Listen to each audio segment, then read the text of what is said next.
안녕하세요. 오늘은 2400년이 지난 지금도 전 세계 심리학과 철학 수업에서 필수로 다루는 작품을 소개해 드리겠습니다.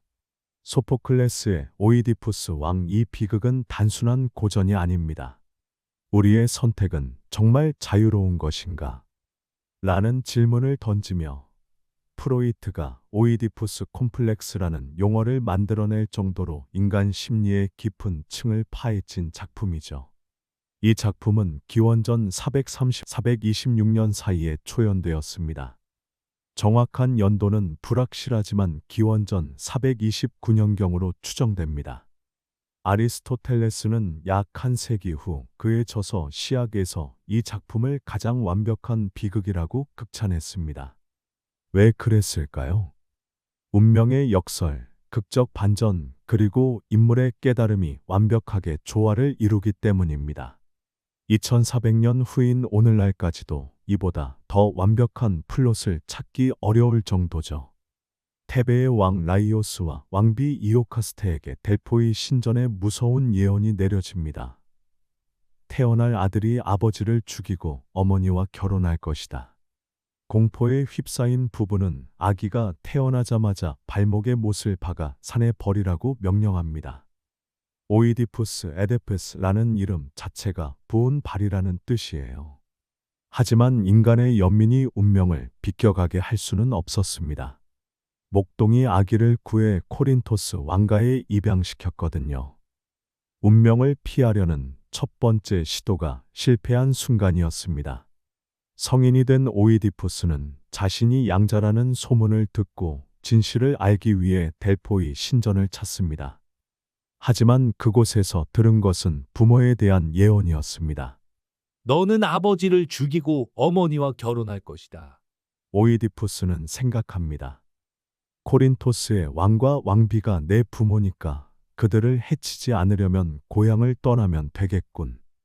이 순간이 바로 비극의 핵심입니다.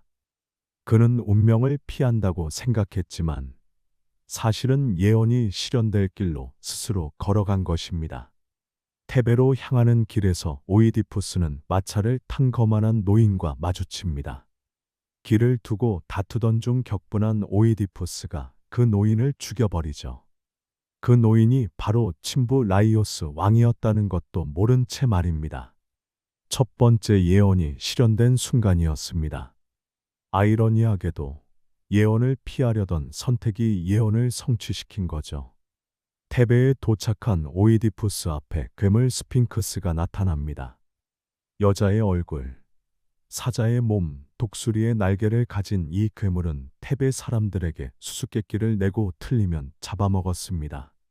아침에는 4발, 정오에는 2발, 저녁에는 3발로 걷는 것은 무엇인가? 오이디푸스는 자신 있게 답합니다. 인간입니다. 아기 때는 기어다니고 어른이 되면 2발로 걷고 늙으면 지팡이를 짚죠. 정답을 맞힌 순간 스핑크스는 절벽에서 뛰어내려 죽었습니다. 도시를 구한 영웅 오이디푸스는 왕이 되고 라이오스 왕의 미망인 이오카스테와 결혼합니다. 두 번째 예언도 실현된 것입니다. 그는 어머니와 결혼한 거죠. 오이디푸스와 이오카스테 사이에는 4명의 자녀가 태어납니다. 2 아들, 폴리네이케스와 에테오클레스, 그리고 2 딸, 안티고네와 이스메네입니다. 특히 안티고네는 소포클레스의 또 다른 걸작 안티고네의 주인공으로 아버지의 비극 이후 또 다른 운명과 자유의지의 갈림길에 서게 됩니다. 오이디푸스가 신의 예언에 굴복했다면 안티고네는 왕의 명령에 저항하며 인간의 양심과 신의 법을 따르려 했습니다. 이렇게 오이디푸스의 비극은 단지 한 세대의 이야기에 그치지 않고 자식들의 운명으로 이어지게 됩니다. 수년 후 테베의 전염병이 창궐합니다. 신탁은 이렇게 말했습니다. 이 땅을 더럽힌 자, 라이오스를 죽인 자를 찾아내어 벌하라. 그가 아직 테베에 머물고 있기 때문이다. 오이디푸스는 원인을 밝히기 위해 모든 수단을 동원해 진실을 파헤칩니다. 여기서 중요한 점은 그 누구도 강요하지 않았다는 것입니다. 그는 스스로 알고 싶어 했습니다. 그것은 그의 자유의지였죠. 하지만 진실에 가까워질수록 상황은 점점 더 참혹해집니다. 예언자 테이레시아스의 경고, 목격자들의 증언, 그리고 오래된 기억들이 하나씩 맞아떨어지면서 마침내 그는 깨닫습니다. 자신이 바로 그 살인자였고 어머니와 결혼해 자식을 낳았다는 끔찍한 진실을. 진실을 안 순간 이오카스테는 목을 메어 자결하고 오이디푸스는 어머니의 브로치 핀으로 자신의 두 눈을 찔러 장님이 됩니다. 그는 외칩니다. 이제야 진실을 보았다. 그동안 눈을 뜨고도 아무것도 보지 못했구나. 아이러니의 극치입니다. 육체적으로 눈이 멀었을 때 비로소 정신적 진실을 본 것이죠. 여러분, 오이디푸스의 비극을 어떻게 받아들여야 할까요? 사실 이 이야기는 아주 오래전부터 사람들에게 딱 세 가지 해석을 남겼습니다. 첫 번째는 운명적 해석으로 모든 게 이미 정해져 있었다 라는 해석이에요.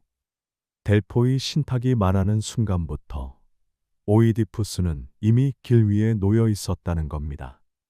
아무리 도망쳐도, 아무리 피하려 해도 결국 그는 아버지를 죽이고 어머니와 결혼하게 되죠. 이 관점에서는 인간의 자유의지란 환상일 뿐, 신의 뜻이 절대적이라는 거예요. 두 번째는 자유의지적 해석.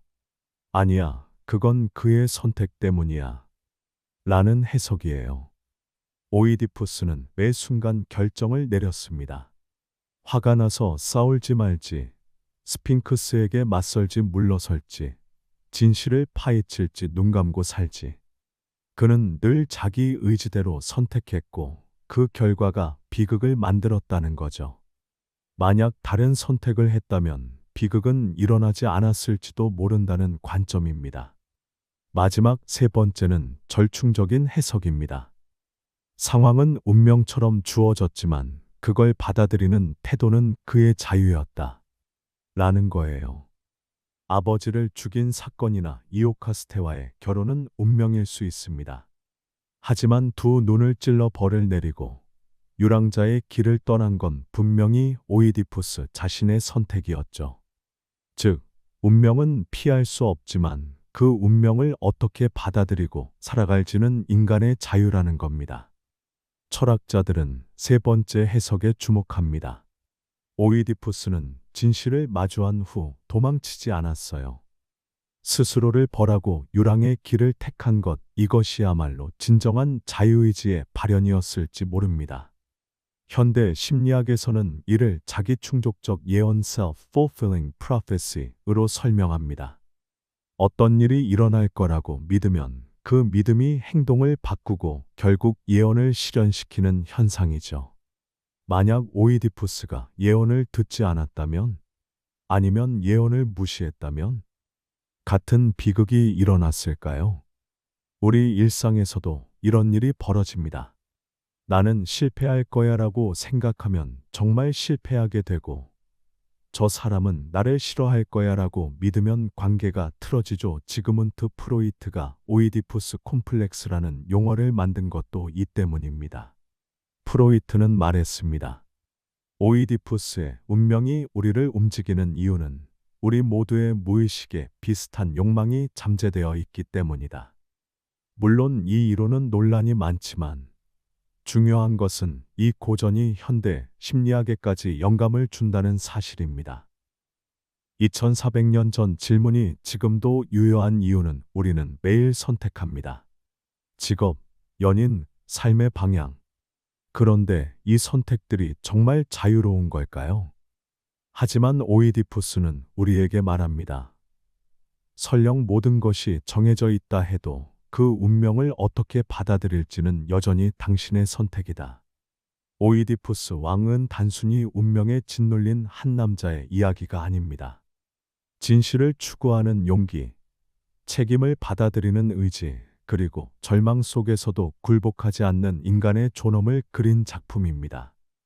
오늘 여러분이 내리는 작은 선택들, 그것이 자유의지든 운명이든 모두 소중합니다. 왜냐하면 그 선택들이 모여 바로 당신이라는 이야기를 만들어가고 있으니까요. 이상 오이디푸스의 비극 이야기였습니다. 저는 또 다른 지혜와 통찰로 다시 인사드리겠습니다. 시청해 주셔서 감사드립니다.